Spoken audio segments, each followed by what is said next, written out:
written by Edward Lord, from Texas to Florida.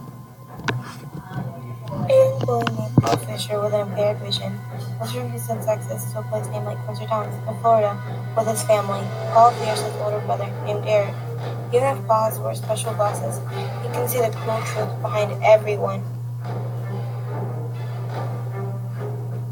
His first week there, Paul starts school at Lake Windsor Middle School. The school is small. 7th and 8th graders have portable classrooms. When Miss Fisher enrolls Paul to the school, she does a huge mistake that will ruin Paul's life in Lake Windsor Middle School.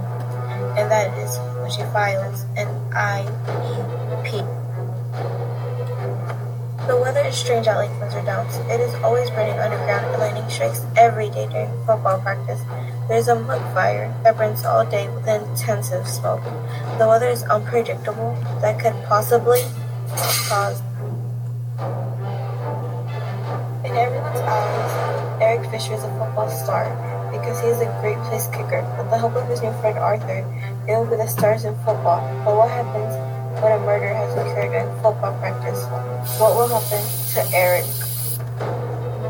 Will Paul be able to deal with a constant fire burning with no end, a brother who harasses him ever since they were little, and the truth about his family, about what happened to Paul that made him wear the glasses in the first place? What will happen? Find out the truth behind all the mysteries in Tangerine County in Edward Lord's intriguing novel, Tangerine.